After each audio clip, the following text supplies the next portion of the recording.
Komið sæl og velkomin í hádegisviðtali hér á Stöð 2. Áfangaskýrsla mat á breytingum og nýskipan lögreglu kom út á föstudag og dómsmálaráðherra kynnti fyrir ríkisstjórninni. Hann hér sestu hjá mér, komdu sæl, Björn og velkomin. Blessuð, þakka þér fyrir. Kannski stóra fréttin í skýrslunni, breytingarnar hafa gengið vel. Það mat þeirra sem gerðu þessa úttekt að þær hafi gengið vel. Og það ég haldi áfram á sömu braut og það lagðar þarna fram tillögur það hvernig það verði best gert. En það skiptir náttúrulega miklu máli fyrir okkur sem hefur staðið að þessum breytingum að þegar farið ofan í sauman á þeim og hvernig þetta hefur gengið fyrir sig og þá niðurstaðan svo að það hefur verið þannig staðið að málinu bæði undirbúningi og líka framkvæmdinni að það sé ekki hægt að segja annað heldur en það hefur allt gengið eftir eins og að var stefnt. En hún leggur líka nefndi til að það verði gerð róttækara breytingar, það hefði kannski mátt hafa umdæmin færri. Hvernig sér þið fyrir framtíðinni að það verði? Munum við fækka lögregluembættunum enn frekar? Já, nú þetta áfangaskýrsla og við munum ræða hana og ég kynnti hana nú á fundi ríkisstjórnarinnar og síðan við slit lögregluskólans og síðan verða fleiri fundir þar sem menn munum fara ofan í þetta. Öll félög sem koma að þessum málum fagmanna, þau munum skoða skýrsluna og gefa okkur sitt álit. En nefndin hún telur að þau að fara enn lengra, fækka embættum lögreglustjórana enn frekar og það er líka að huga því að það verði ekki aðeins lögfræðingar sem verði lögreglustjórar. Hún telur líka að það þurfi að endurskoða lögreglulögin í heild, skilgreina betur inntækið í starfi lögreglumanna og svo framvegis og svo framvegis. Þannig að margar tillögur sem þarna koma fram sem menn þurfa að ræða og fara yfir og síðan að taka ákvarðanir. Ég hef þegar ákveðið að setja af stað endurskoðun á lögreglulögunum og undirbúa það hvernig það verði best gert. Nú umræðurnar stækkun umdæmanna finnst mér að það eigi að stofna til umræðuna stækkun umdæmanna með sama hætti og við gerðum þessa breytingu árið 2007 með umræðum kynna sér við þar sveitarstjórn og ég býst við að sveitarstjórnarmenn muni líka segja álið sitt á þessu eins og aðrir. Þetta að mínum að þessi skýrsla ítalegasta úttekt sem nokkru sinni hefur verið gerð á löggæslumálum í landinu. Þannig brotið hvert einasta embætti niður í kjölinn, það eru birtar upplýsingar, grunnupplýsingar og það getur engin núna sem ætlar að fjalla lögreglumál af einhverju viti hort fram hjá þessari skýrslu. Þeim tölum sem þarna koma fram, kostnaðarþáttum, mannfjölda og annað slíkt og síðan fylgir skýrslunni líka mannfjölda spá ef þannig má orðið komast frá ríkislögreglustjóra eða hvernig menn þar meta þörfina fyrir lögreglumenn á næstu árum. Þannig að það getur enginn sagt og talað lögreglumál finnst mér á sama hátt eftir að þessi skýrsla komin út eins og áður vegna þess að hér liggja fyrir algjörlega nýjar og glöggar upplýsingar þessa þætti niður í hinna smæstu þætti þeirra. Þú talar mannfjölda spána. Það vekur athygli í skýrslunni að lögreglumönnum hefur ekki fjölgað til samræmis við mannfjölda á Íslandi. Síðasti ár hefur verið mikið rætt manneklu innan lögreglu. Samt sem áður segja nefndarmenn heldur ekki að það sé eitthvað, þeir talja það heldur ekki neitt stórt vandamál. Maður veltir fyrir sér þessi manneklu umræða, á hún rétt á sér? Ég meina það sem gerðist á síðasta ári var það að það var ekki útskrifað úr lögregluskólanum. Það var breytt námstilhögun í lögregluskólanum og það var lengt námið, þannig að það var engin árgangur útskrifaður úr lögregluskólanum. En þetta næri rauninni lengra aftur ef þú skoðar aftur á 2004. Já, en það lögreglumönnum hefur ekki fjölgað síðan 2004 samkvæmt skýrslunni í samræmi við mannfjölda. Nei, það er náttúrulega spurning það hvert á að vera hlutfallið, menn þurfa líka að komast að niðurstöðum það hvert á að vera hlutfallið á lögreglumann per mann í landinu. Það er eitthvað sem þarf að skoða og ég legg til og tek undir með nefndinni að gera þá reiknilíkan þannig að með sjáu kostnaðinn og átti sig á þessum hlutum betur. En lögreglumönnum hefur fjölgað og núna á þessu ári gert ráð fyrir það útskrifist 78 nefendur úr lögregluskólanum og það munar nú minna það eru 10% af öllum lögreglumönnum sem eru starfandi í landinu sem koma inn á þennan lögreglumanna marka á þessu ári úr lögregluskólanum. Það var engin útskrifaður í fyrra, þess vegna kom ekki nýir inn, þannig hér verið að gera breytingar líka. En hægt að leggja svona tölfræðilegt mat á störf lögreglunar?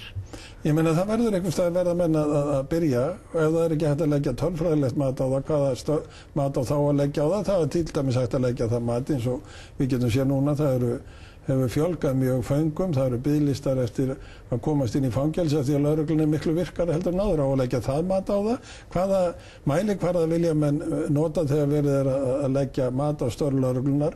Menn get ekki hoppað úr einu mælikvarða yfir í annan eftir því að það allt í einu sagt að fjölgar lögreglumenn með 78 fara þá að segja á að leggja þann mælikvarða á það. Það verður að halda sig við einhvern mælikvarða. Hingað til hefa menn verið að tala að það hefði skort menntaða lögreglumenn. Nú þeim að fjölgum 78 á þessu ári. Þá ekki að fara að tala á að leggja það mati eða búið að leggja þetta grundvallar í umræðum kannski marga mánuði. En svo heyrir maður líka þegar maður að tala við lögreglumenn, ég tala mikið í starfi mínu við lögreglumenn, almenna lögreglumenn. Þeir tala að það sé orðið of mikið af stjórnendum og fáir almennir lögreglumenn og það rauninni staðfestir þessi skýrsla líka. Hvað getum við gert við því? Ég held að það sé nú spurning líka það hvernig staðið að kjarasamningu lögreglumanna.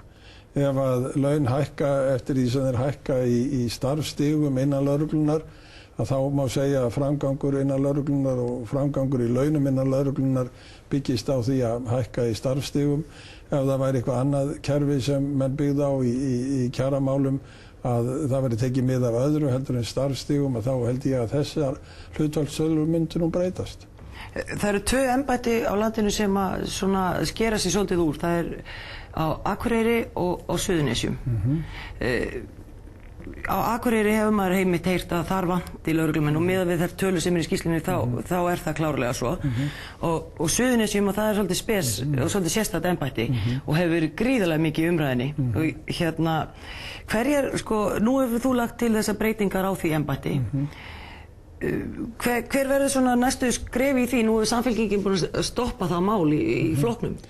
Já, hún verður náttúrulega að gera það upp fyrir Samfylkingin hvað hún gerir. Ég hef mínar tillögur alveg skýrar. Ég tel að þetta embætti eigi að falla að stjórnsýslu ríkisins, að hvert ráðuneyti eigi að bera ábyrgð á sínum hluta af starfsemi embættisins, það að segja öryggisgæslan á flugvellinu sé á verksviði samgönguráðuneytisins, að tollgæslan sé á sviði fjármálaráðuneytisins og við í Dóms- og kirkjumálaráðuneytinu sjáum landamæra verslun og löggæsluna.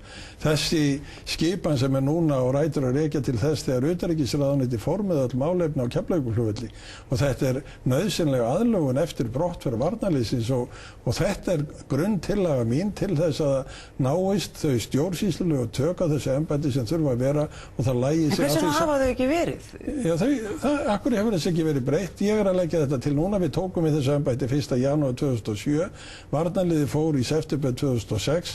Við tókum við í 2007. Við gáum þessu 1 ár að sjá hvernig þessi rekstur gengi og þegar við komum inn í annað árið og fjármálinn í þeirri stöðu sem eru núna, þá komst ég að þeirri niðurstöðu. Það í grunninn á að þetta embætti að lúta sömu lögmálum og önnur embætti í landinu að því þessa verkaskiptingu varðar. Þegar varnarliðið fór og þá jókst kostnaður embættisins 120 milljónir ef maður lítur á það stendur bara í skýrslunni og frá árinu 2006 og þeir fengu 40 var það ekki? Nei, þeir fengu 160 milljónir og 40 aukafjárlög.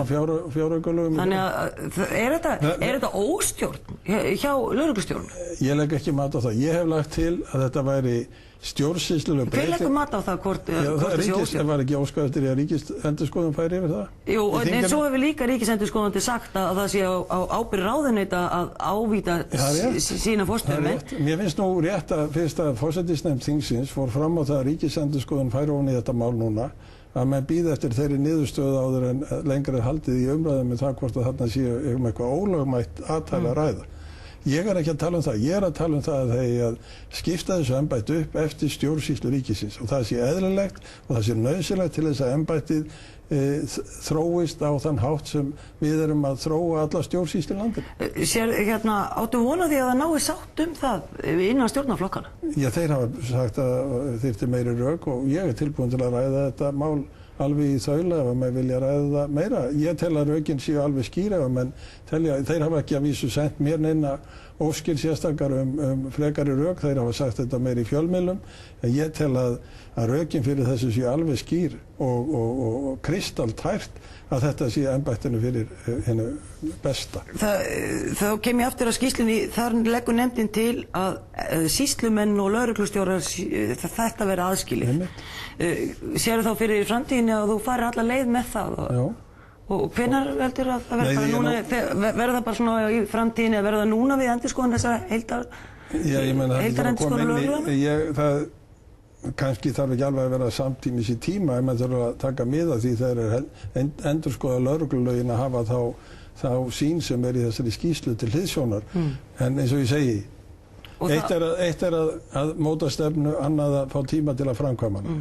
Og ég að segja þér það, við erum að móta nýja stefnu í þessu.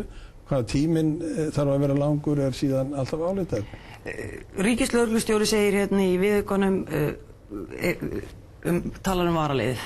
Það var mikil umræða varaliðið fyrir ári síðan. Það alltaf sama umræða og þú spólar í sama farinu. Já, ég bara veltaði mig sko. Nú þessir flokkar komnir í samstarf. Þið byggðist svolítið á þetta, þú og Össur Skarphéðinsson á sínum tíma.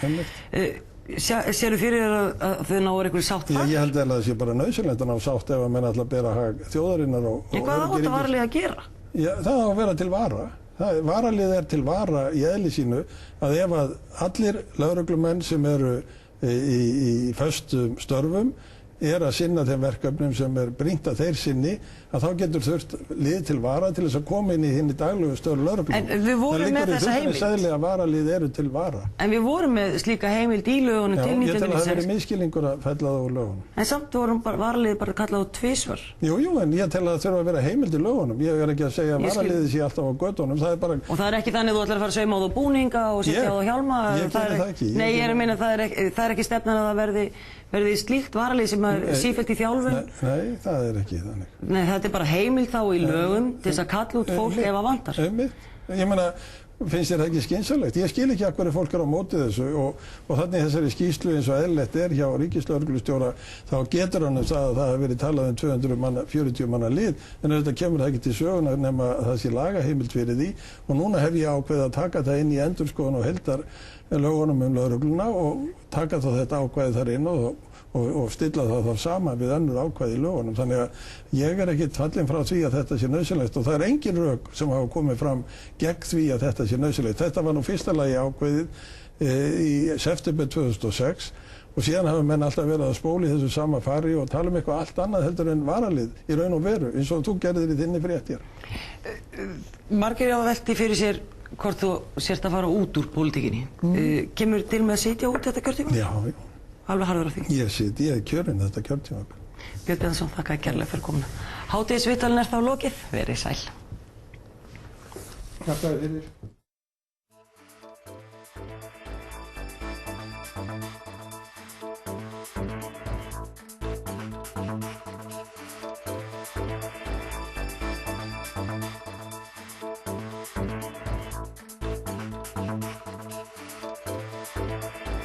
Breathe.